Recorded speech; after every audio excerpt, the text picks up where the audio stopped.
Welcome to wishful ಅಡುಗೆ ಮನೆ. ನೋಡಿ, ಇವತ್ತು ರಾಗಿ ಹಿಟ್ಟಿಂದ ಒಂದು ಸೂಪರ್ ಆಗಿರೋ ಹೆಲ್ದಿ ಆಗಿರೋ ರೆಸಿಪಿನ ಮಾಡೋಣ. ನಾನಿಲ್ಲಿ 2 ಕಪ್ ಆಗುವಷ್ಟು ರಾಗಿ ಹಿಟ್ಟನ್ನು ತಗೊಳ್ತೀನಿ. ನೋಡಿ, ಇವಾಗ ಇನ್ನೊಂದು ಕಪ್ಪು ಕೂಡ ರಾಗಿ ಹಿಟ್ಟನ್ನು ಹಾಕೋಣ. ನಮಗೀಗ ಬೇಸಿಗೆಗಾಲ ಆಗಿರೋದ್ರಿಂದ ತುಂಬಾ ಒಳ್ಳೆಯದು, ತಂಪಾಗಿ ಕೂಡ ಇರುತ್ತೆ. ಮಕ್ಕಳು ಕೂಡ ಮನೇಲಿರೋದ್ರಿಂದ ಈ ರೆಸಿಪಿ ಮಾಡಿಕೊಟ್ರೆ ಅವರು ಕೂಡ ಖುಷಿ ಪಡ್ತಾರೆ. ನೋಡಿ, ನಾವು ಇದನ್ನು ಇವಾಗ ಸ್ವಲ್ಪನೇ ನೀರು ಹಾಕಿ ಕಲಸ್ಕೊಳ್ಳೋಣ. ನಾನಿಲ್ಲಿ ತಣ್ಣೀರನ್ನೇ ಹಾಕ್ಕೊಳ್ತಾ ಇದ್ದೀನಿ, ಬಿಸಿ ನೀರೇನು ಹಾಕ್ಕೊಳ್ತಾ ಇಲ್ಲ. ನೋಡಿ, ಈ ಥರ ನೀರನ್ನು ಹಾಕಿ ನಾವು ಮಾಮೂಲು ರೊಟ್ಟಿ ಯಾವ ಥರ ಮಾಡ್ತೀವೋ ಆ ಥರ ಅದಕ್ಕೆ ನಾವು ಇದನ್ನು ಕಲಿಸ್ಕೊಬೇಕು. ನೋಡಿ, ಈ ಥರ ನೀಟಾಗಿ ನಾವು ಇದನ್ನು ಕಲಿಸ್ಕೊಂಬರೋಣ. ನೋಡಿ, ಈ ಥರ ನೀಟಾಗಿ ಕಲಿಸ್ಕೊಬೇಕು. ನೋಡಿ, ಈ ಥರ ಕಲಿಸಿದ್ದೀವಲ್ಲ, ಇವಾಗ ಇದನ್ನು ಪಕ್ಕಕ್ಕೆ ಎತ್ತಿಟ್ಕೊಳ್ಳೋಣ. ನೋಡಿ, ಅದನ್ನು ರಾಗಿ ಹಿಟ್ಟನ್ನು ಕಲಸಿಟ್ವಲ್ಲ, ಅಷ್ಟರೊಳಗೆ ಒಂದು ಮಿಕ್ಸಿ ಜಾರ್ ತಗೊಂಡು ಗೋಡಂಬಿನ ಹಾಕ್ಕೊಳ್ತಾ ಇದ್ದೀನಿ. ಹಾಗೆಯೇ ಬಾದಾಮಿ ಕೂಡ ಹಾಕ್ಕೊಳ್ತಾ ಇದ್ದೀನಿ. ಇವಿಷ್ಟನ್ನು ತರಿಯಾಗಿ ಪೌಡರ್ ಮಾಡ್ಕೊಂಬರೋಣ. ನೋಡಿ, ನಾವಿವಾಗ ಇಷ್ಟು ತರಿ ಮಾಡಿ ಇದೇ ಮಿಕ್ಸಿ ಜಾರ್ನ ಪಕ್ಕಕ್ಕೆ ಎತ್ತಿಟ್ಕೊಳ್ಳೋಣ.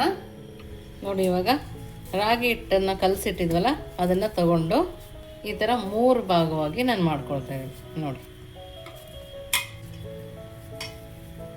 ನೋಡ್ತಾ ಇದ್ದೀರಲ್ಲ, ಈ ಥರ ಮಾಡ್ಕೋಬೇಕು. ನೋಡಿ, ಈ ಥರ ಈಗ ಒಂದು ಉಂಡೆನ ತಗೊಳ್ಳೋಣ ನಾವು. ನೋಡಿ, ನಾನಿಲ್ಲಿ ಒಬ್ಬಟ್ಟು ಮಾಡ್ತೀವಲ್ಲ ಆ ಥರ ಒಂದು ಶೀಟನ್ನು ತಗೊಂಡು ಅದಕ್ಕೆ ಸ್ವಲ್ಪ ಎಣ್ಣೆನ ಹಚ್ಕೊಳ್ತಾ ಇದ್ದೀನಿ. ನೋಡಿ, ಒಂದು ದಪ್ಪ ಉಂಡೆನ ತಗೊಂಡು ನೀಟಾಗಿ ರೊಟ್ಟಿ ಥರ ಮಾಡ್ಕೊಳ್ಳೋಣ. ಅಂದರೆ ನಿಮಗೆ ತೆಳುವಾಗಿ ಆಗಬೇಕಾಗಿಲ್ಲ, ಸ್ವಲ್ಪ ದಪ್ಪನೇ ಇರಬೇಕು. ನೋಡಿ, ಈ ಥರ ದಪ್ಪದಾಗಿ ನಾವು ಇದನ್ನು ರೊಟ್ಟಿನ ಮಾಡ್ಕೊಳ್ಳೋಣ. ಇವಾಗ ಇದನ್ನು ನೋಡಿ, ಮೊದಲೇ ನಾನು ಹೆಂಚನ್ನು ಬಿಸಿ ಹಾಕಿಟ್ಕೊಂಡಿದ್ದೆ, ಆ ರೊಟ್ಟಿ ತವ ಮೇಲೆ ಹಾಕೋಣ.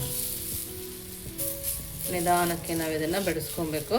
ಜಾಸ್ತಿ ತೆಳುವಾಗಿ ಮಾಡ್ಕೊಬಾರ್ದು, ದಪ್ಪನಾಗೆ ಇರಬೇಕು. ಇದನ್ನು ಮೀಡಿಯಮ್ ಉರಿನಲ್ಲೇ ಇಟ್ಟು ಇದನ್ನು ನಾವು ಬೇಯಿಸ್ಕೊಳ್ಳೋಣ. ನೋಡಿ, ಒಂದು ಸೈಡ್ ಬೆಂದಮೇಲೆ ಈಗ ಮತ್ತೊಂದು ಸೈಡು ಬೇಯಿಸ್ಕೊಳ್ಳೋಣ. ನೀಟಾಗಿ ಬೇಯಿಸ್ಕೊಂಬಿಟ್ಟು ನಾವು, ನಿಮಗೆ ತುಪ್ಪ ಬೇಕಂದರೆ ತುಪ್ಪ, ಎಣ್ಣೆ ಬೇಕಂದರೆ ಎಣ್ಣೆನ ಸರ್ಕೊಬೋದು.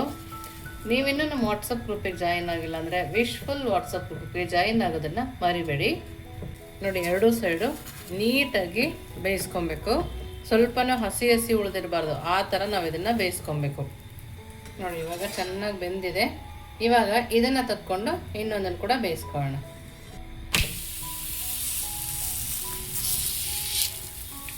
ಅದನ್ನು ಕೂಡ ದಪ್ಪದಾಗಿ ನಾನಿಲ್ಲಿ ತೊಡ್ಕೊಂಡಿದ್ದೀನಿ.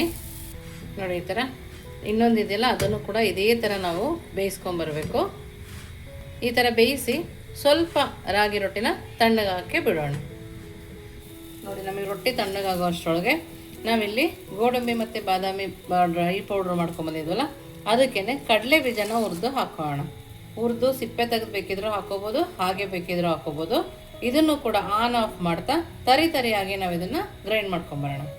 ನೋಡಿ, ಈ ಥರ ಮಾಡ್ಕೊಬಂದರೆ ಸಾಕಾಗುತ್ತೆ. ಇದನ್ನು ಇವಾಗ ಒಂದು ಪಾತ್ರೆಗೆ ಹಾಕೋಣ. ನೋಡಿ, ನಾನಿಲ್ಲಿ ಒಂದು ಪರಾತ್ ತೊಗೊಂಡು ಮಿಕ್ಸಿ ಜಾರಲ್ಲಿದ್ದು ಪೌಡರನ್ನ ಸೇರಿಸ್ಕೊಳ್ತಾ ಇದ್ದೀನಿ. ಹಾಗೆಯೇ ಸ್ವಲ್ಪ ಕೊಬ್ಬರಿ ತುರಿನ ಕೂಡ ಹಾಕ್ಕೊಳ್ತಾ ಇದ್ದೀನಿ. ಸ್ವಲ್ಪ ಹುರಿದಿಟ್ಕೊಂಡಿರೋ ಎಳ್ಳು ಕೂಡ ಹಾಕ್ಕೊಳ್ತಾ ಇದ್ದೀನಿ. ನೋಡಿ, ಇವಾಗ ಇಷ್ಟು ಹಾಕಿದ್ಮೇಲೆ ಇದನ್ನು ಪಕ್ಕಕ್ಕೆ ಎತ್ತಿಟ್ಕೊಳ್ಳೋಣ. ಇವಾಗ ಒಂದು ಮಿಕ್ಸಿ ಜಾರ್ ತೊಗೊಂಡಿದ್ದೀನಲ್ಲ, ನಾವು ಮಾಡಿಟ್ಕೊಂಡಿರೋ ರೊಟ್ಟಿ ಇದೆಯಲ್ಲ, ಇದನ್ನು ಸಣ್ಣದಾಗಿ ಪೀಸ್ ಮಾಡಿ ಹಾಕೋಣ. ನೋಡಿ, ಈ ಥರ ಎಲ್ಲ ರೊಟ್ಟಿನೂ ಅದೇ ಥರ ಪೀಸ್ ಮಾಡಿ ಹಾಕ್ಕೊಂಡು ಪೌಡರ್ ಮಾಡ್ಕೋಬೇಕು. ರೊಟ್ಟಿ ಸ್ವಲ್ಪ ತಣ್ಣಗಾದ್ಮೇಲೆ ಹಾಕ್ಕೋಬೇಕು, ಇಲ್ಲಾಂದರೆ ಹಿಟ್ಟು ಥರ ಆಗುತ್ತೆ. ನೋಡಿ, ಇಷ್ಟನ್ನು ಪುಡಿ ಮಾಡ್ಕೊಂಡು ಬರ್ತೀನಿ. ನೋಡಿ, ಈ ಥರ ಪೌಡರ್ ಮಾಡ್ಕೊಬೇಕು. ನಾವೆಲ್ಲ ರೊಟ್ಟಿಗಳನ್ನೂ ಇದೇ ಥರ ಪೌಡರ್ ಮಾಡ್ಕೊಂಡು ಬರೋಣ. ನೋಡಿ, ಮತ್ತು ಅದೇ ಪರಾತಿಗೆ ಹಾಕ್ಕೋಬೇಕು. ಎಲ್ಲ ರೊಟ್ಟಿದು ಇದೇ ಥರ ಮಾಡಿಕೊಂಡು ನಾವು ಇದರಲ್ಲಿ ಸೇರಿಸ್ಕೊಳ್ತಾ ಇದ್ದೀವಿ. ನೋಡಿ, ಇವಾಗ ಇದಕ್ಕೆ ಸ್ವಲ್ಪ ತುಪ್ಪನ ಹಾಕೋಣ. ಮನೇಲಿ ಕಾಯಿಸಿರೋ ತುಪ್ಪನೇ ಹಾಕ್ಕೊಳ್ತಾ ಇದ್ದೀನಿ. ಈಗ ನೀಟಾಗಿ ಮಿಕ್ಸ್ ಮಾಡ್ಕೋಬೇಕು.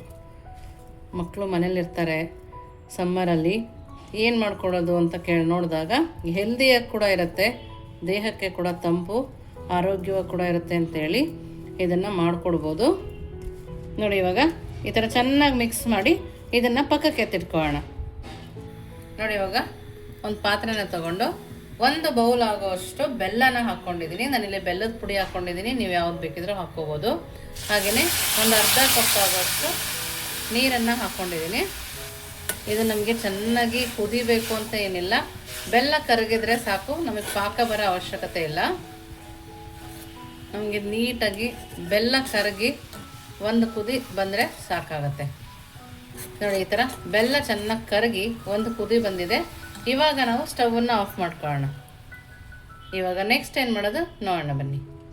ನೋಡಿ, ನಾವು ರಾಗಿ ರೊಟ್ಟಿ ಮಾಡ್ಕೊಂಡು ಪುಡಿ ಮಾಡ್ಕೊಂಡು ಬಂದ್ವಲ್ಲ, ಅವೆಲ್ಲ ಅದನ್ನು ಹಾಕಿದ್ವಲ್ಲ, ಅದಕ್ಕೆ ಸ್ವಲ್ಪನೇ ಬೆಲ್ಲದ ನೀರನ್ನು ಹಾಕಿ ನಾವು ಗಟ್ಟಿಯಾಗಿ ಕಲಿಸ್ಕೊಬೇಕು. ಮೊದಲೇ ಎಲ್ಲದನ್ನು ಹಾಕ್ಕೊಬೇಡಿ, ನಿಮ್ಗೆ ಎಷ್ಟು ಬೇಕಾಗುತ್ತೋ ಅಷ್ಟು ನೋಡಿ ಹಾಕ್ಕೊಳ್ಳೋದು ಒಳ್ಳೆಯದು. ನೋಡಿ, ಇವಾಗ ನಿಮ್ಗೆ ಎಷ್ಟು ಬೇಕೋ ಅಷ್ಟು ಬೆಲ್ಲದ ನೀರನ್ನು ಹಾಕ್ಕೊಂಡು ಕಲಿಸ್ಕೊಬೋದು. ನೋಡಿ, ಇವಾಗ ಇನ್ನು ಸ್ವಲ್ಪ ಹಾಕ್ಕೊಳ್ತಾ ಇದ್ದೀನಿ. ಸಿಹಿ ಜಾಸ್ತಿ ತಿನ್ನೋದಾದರೆ ಸ್ವಲ್ಪ ಜಾಸ್ತಿನೇ ಹಾಕ್ಕೋಬೋದು. ನೋಡಿ, ಈ ಥರ ಮಿಕ್ಸ್ ಮಾಡಿಕೊಂಡು ಕೈಯಲ್ಲೇ ಒಂದೊಂದು ಉಂಡೆಗಳನ್ನ ಕಟ್ಕೊಳ್ಳೋಣ. ಈ ಥರ ನೋಡ್ತಾ ಇರಲ್ಲ ಎಷ್ಟು ಚೆನ್ನಾಗಿ ಬರ್ತದೆ ಅಂಥೇಳಿ. ತುಂಬ ಅಂದರೆ ತುಂಬಾ ಟೇಸ್ಟಿಯಾಗಿರುತ್ತೆ, ಹೆಲ್ದಿಯಾಗಿರುತ್ತೆ ಅಂತಲೇ ಹೇಳ್ಬೋದು. ಸಮ್ಮರ್ ಸೀಸನಲ್ಲಿ ಮಕ್ಕಳುಗಳು ಆಟ ಆಡ್ಕೊಂಡು ಬಂದಾಗ ಈ ಥರ ಮಾಡಿ ನಾವು ಕೊಡ್ಬೋದು. ನೋಡ್ತಾ ಇದ್ದೀರಲ್ಲ, ನೋಡಿ ಈ ಥರ ನಾವೆಲ್ಲ ಉಂಡೆಗಳನ್ನು ಮಾಡಿ ಒಂದು ಪ್ಲೇಟಿಗೆ ಎತ್ತಿಟ್ಕೊಳ್ಳೋಣ. ನೋಡಿ, ಎಲ್ಲದು ಮಾಡಿ ರೆಡಿ ಇದೆ. ನೋಡಿ, 2 ಬೌಲ್ ರಾಗಿ ಹಿಟ್ಟಲ್ಲಿ ಎಷ್ಟು ಚೆನ್ನಾಗಿ ನಮಗೆ ಉಂಡೆಗಳಾಗಿದೆ ಅಂತ ನೋಡ್ತಾ ಇದ್ದೀರಲ್ಲ. ತುಂಬ ಅಂದರೆ ತುಂಬಾ ಚೆನ್ನಾಗಾಗಿದೆ. ನೋಡಿ, ತುಂಬ ನೀಟಾಗಿರುತ್ತೆ. ಮಕ್ಳಿಗೆ ಕೊಟ್ಟರೂ ಕೂಡ ಇದು ರಾಗಿ ಹಿಟ್ಟಿಂದ ಮಾಡಿದ್ದೀವಿ ಅಂತ ಅವ್ರಿಗೆ ಗೊತ್ತಾಗೋದು ಇಲ್ಲ, ಅಷ್ಟು ಚೆನ್ನಾಗಿರುತ್ತೆ. ಎಷ್ಟು ಸಾಫ್ಟಾಗಿ ಓಪನ್ ಆಗುತ್ತೆ ನೋಡಿ, ಈ ಥರ ಇರುತ್ತೆ. ಟೇಸ್ಟ್ ಕೂಡ ವಾವ್ ಅಂತಲೇ ಹೇಳಬೇಕು, ಅಷ್ಟು ಚೆನ್ನಾಗಿದೆ. ಖಂಡಿತವಾಗೂ ನೀವು ಒಂದ್ಸರಿ ಟ್ರೈ ಮಾಡಿ ಹೇಗೆ ಬಂತು ಅಂತ ವಿಶ್ಫುಲ್ ಅಡುಗೆ ಮನೆಗೆ ಕಮೆಂಟ್ ಮೂಲಕ ತಿಳಿಸೋದನ್ನು ಮರಿಬೇಡಿ. ನೀವಿನ್ನೂ ನಮ್ಮ ಚಾನಲ್ ಲೈಕ್ ಮಾಡಿದರೆ ಲೈಕ್ ಮಾಡಿ, ಶೇರ್ ಮಾಡಿ, ಸಬ್ಸ್ಕ್ರೈಬ್ ಮಾಡಿ. ವಿಶ್ಫುಲ್ ಅಡುಗೆ ಮನೆಗೆ ಥ್ಯಾಂಕ್ ಯು.